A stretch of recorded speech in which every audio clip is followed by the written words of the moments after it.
Now, Storm Watch 12 weather with meteorologist Josh Culbreath.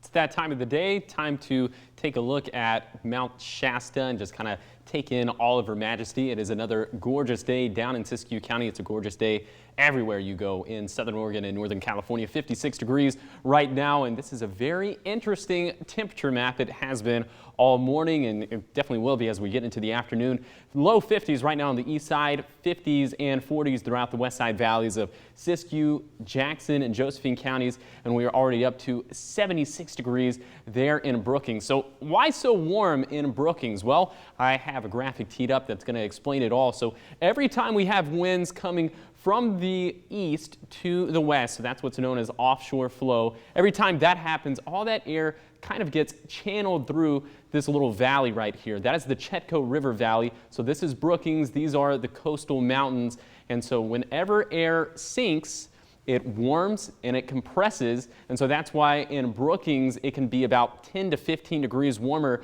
than places in northern portions of Curry County. So just a little bit of science there for your Wednesday. Now, something else that's going on along the coast today is that we have an increased risk of sneaker waves. So we have a beach hazard statement that runs from 1 p.m. this afternoon to 1 a.m. on Thursday. So again, bottom line is that you should never turn your back towards the ocean. So today, a lot of different weather going on in Curry County, but the big takeaway should be that we're going to be warm, it's going to be beautiful, try to stay away from the ocean. And in Brookings, I should really update this graphic because we've already surpassed 72 degrees there. I think it's more going to be on the order of 82 degrees, just given that the winds have been a little bit stronger than we initially expected. Down into Siskiyou County, a very pleasant day. I think in the Sayad Valley, we could flirt with 70 degrees. In the Shasta Valley, we'll be closer to 60 degrees. Then over on the east side, also looking at temperatures that will probably top out around 60 degrees. Wouldn't be a big surprise if we got up to 60 there in Klamath Falls, maybe a little bit cooler there in Lakeview. And then up in the mountains, it never ceases to amaze me, that high temperature for Crater Lake, especially with the pattern we've been in over the past couple of weeks. 48 degrees there, down into the foothills, getting into the mid-60s, kind of comparable temperatures within the Rogue and Illinois valleys as well. So just another gorgeous day. Then for tonight, more calm conditions. Temperatures that are a little bit above average will be just around freezing on the east side, a little bit above freezing within our west side valleys. And as those winds continue to push offshore, we could be in the low 50s there in Brookings. Now, the temperatures will hold pretty steady over the next couple of days. In fact, they're going to increase as we head into Thursday and Friday, and then they'll hold steady.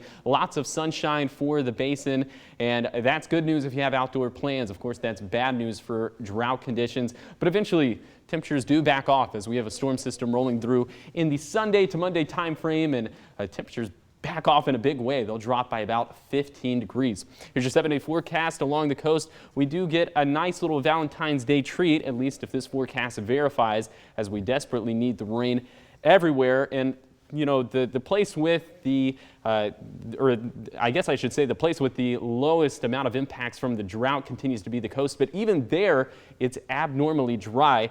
And we have a severe drought down in Siskiyou County, so a little bit more than abnormally dry. We're definitely cheering on that rain for Monday, but where we should be cheering the hardest is over on the east side, where an exceptional drought still is. Of course, you know, it's okay to not necessarily be mad about this weather that we have until Monday, as it is beautiful, lots of blue skies, lots of sunshine, but the continuing storyline is that we are just running this big time deficit, and we need to make it up in a hurry before summertime hits. And that applies to the Cascades, where the snowpack is now down by about 3 feet. And then for the Rogue Valley, of course, we all know this by now, but we haven't seen rain in 32 days. Maybe Valentine's Day could be the day.